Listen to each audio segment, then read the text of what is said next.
This year, indeed, we are celebrating the 40th anniversary of the establishment of diplomatic relations between the European Union and China. Actually, in 1975, it was not the European Union, it was the European Community. For China, the most important trading partner is not the US, is not Japan, is not the ASEAN countries, this is the European Union.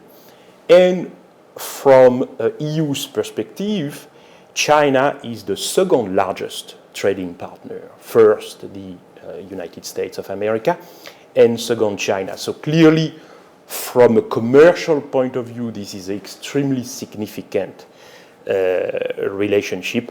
We trade every day more than 1 billion euros between the EU and China. There is no Sino-EU relations without an integrated Europe.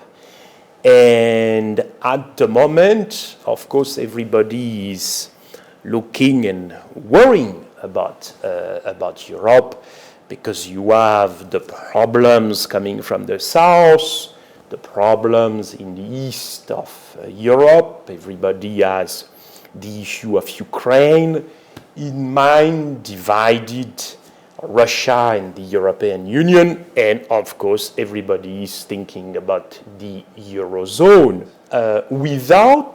Without the Chinese support of the euro, I think it would have been even more difficult for the eurozone to maintain the stability currency, simply because also China wants to live in a multipolar world, and multipolarity is also financial multipolarity. The US dollars, the euro, and at some point the Chinese currencies.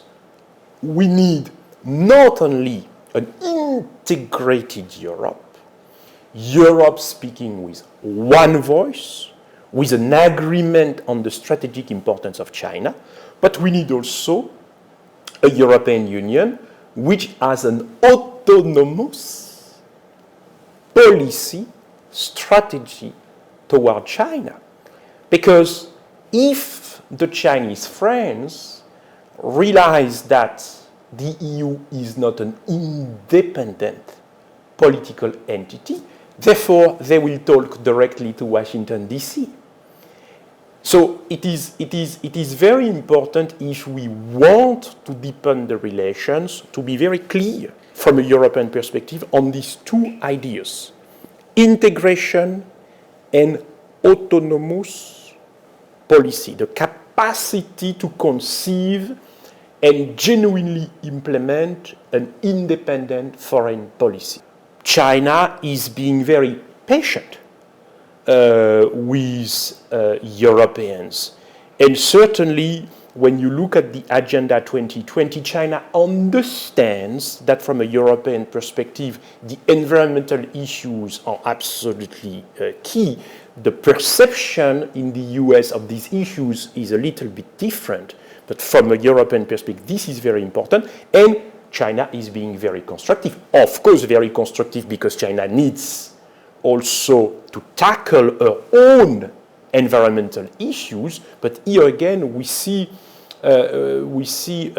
China which is really open, which is really embracing what an integrating European continent can offer. When you think also about the coming 2 decades of the Sino-EU relations, a very important theme, a very important element which could contribute to the deepening of the relations, of course, is the new Silk Road.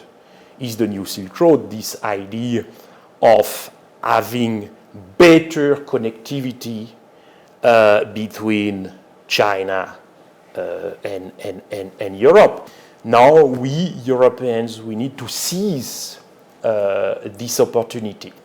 We have also, I think, to accelerate the negotiation on an investment agreement. We are now, Beijing and Brussels, on discussing a new investment agreement, and I think this is very important to facilitate European investments in China, but also, because this is a very important story, probably one of the most important business stories of the coming decade, Chinese investments outside of China, to facilitate Chinese investments in Europe. China needs, through these Chinese investments in Europe, to send the signal that China takes Europe seriously and that China does not look at Europe as a museum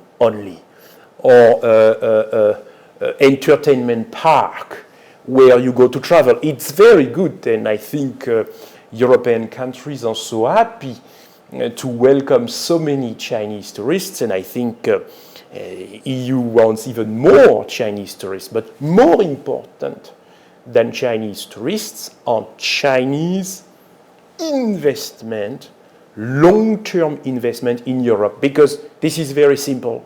When China invests in Europe, it creates jobs. And this is a long-term commitment to the European continent. I think for me, the major obstacle towards even better EU-China relations, of course, is about trust. China still needs some technology from Europe. It is also connected with the issue of the arms embargo, of course. And here we need to be, I think, from a European perspective, we need to be aware that technology transfer is something that China would like to see more. And when you transfer technology, this is also a proof of trust.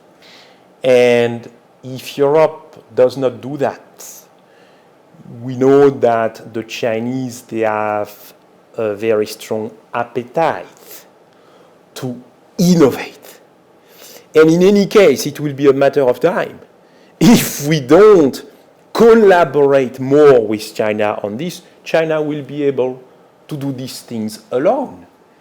And then probably Europe would be out of history. The world needs very much Sino-European synergy, because it is also, when you have synergy, you have also synergy, the meeting of two kind of wisdom. And our world is in need of wisdom.